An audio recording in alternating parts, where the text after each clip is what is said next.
সেইকাৰণে মই আজি চৰবাসী ৰাইজক আহ্বান জনাইছোঁ যে আপোনালোকে শক্তিশালী হওক। কেৱল ৰাজনৈতিক দলৰ পিছে পিছে জিন্দাবাদ মাৰি মাৰি আজি আমি জাতিটো পাইছোঁ কি? জাতিটো পাইছোঁ 1300 টকাৰ অৰুণোদয়, পাইছোঁ 5 কেজি চাউল, পাইছোঁ এটা আঁঠুৱা, পাইছোঁ এটা আয়ৰ ঘৰ। তথাপি কেইজনে পাইছোঁ, কেইজনে পোৱা নাই। যিবিলাকে ৰাজনৈতিক দলৰ নেতা তেওঁলোকে পায়, নেতা নহ'লে তেওঁলোকে নাপায়, হয় নে নাই? গতিকে আমি পোৱা নাই।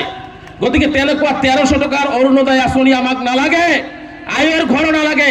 আমাক লাগে চৰৰ গৰাখহনীয়াৰ প্ৰতিৰোধ, আমাক লাগে চৰত স্কুল, আমাক চৰত লাগে ৰাস্তা ঘাট, আমাক চৰত লাগে বিদ্যুৎ, আমাক চৰত ভাল খেতি কৰাৰ ব্যৱস্থা কৰি দিবৰ ব্যৱস্থা কৰিব লাগে। আমাক এইবোৰ লাগে। 1300 টকা বহু কাম কৰিব পাৰিম।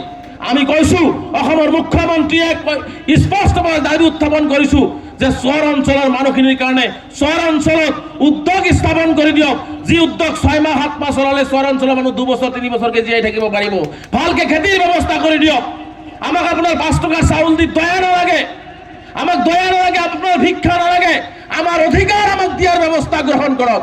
আৰু চৰ অঞ্চলৰ মানুহক যদি অধিকাৰ মুখ্যমন্ত্ৰীয়ে দিব নিবিচাৰে, সেই অধিকাৰ কাঢ়ি অনাৰ কাৰণেও চৰবাসীয়ে কিন্তু ৰাজপথত ওলাই যাব, এইটো স্পষ্ট। গতিকে আমাৰ প্ৰথম দাবী হৈছে চৰ অঞ্চলৰ মাটিৰ পাত্তা হ'ব লাগিব। চৰ অঞ্চলৰ হাজাৰ হাজাৰ, মই এই অঞ্চলত কেইবাবাৰো আহিছোঁ। যেতিয়াই আহিছোঁ বানপানীৰ সময়ত আহিলে সমান দেখা যায়, কিন্তু বানপানীৰ পিছত যেতিয়া আহোঁ তেতিয়া দেখা যায় হাজাৰ হাজাৰ ঘৰ বাৰী নোহোৱা হৈ গৈছে। গতিকে আজি এই গৰাখহনীয়া মানুহখিনি গৰাখহনীয়া ৰোধৰ ব্যৱস্থা হ'ব লাগিব। আজি অসমত 30 লাখতকৈ অধিক মানুহ গৰাখহনীয়াৰ কবলত পৰি গৃহহীন হৈছে। আৰু এই মানুহবিলাকে যেতিয়া বিলাসীপাৰা, ধুবুৰী, পাণবাৰী কোনোবা ঠাইত যায় চৰকাৰী মাটিত নিজৰ জীৱনটো জীয়াই ৰাখিবৰ কাৰণে বসবাস কৰিব, তেওঁলোকে হৈ যায় সন্দেহজনক, তেওঁলোকে হৈ যায় বাংলাদেশী, তেওঁলোকক উচ্ছেদ কৰাৰ কাৰণে বলডুজাৰ চলাই দিয়া হয়।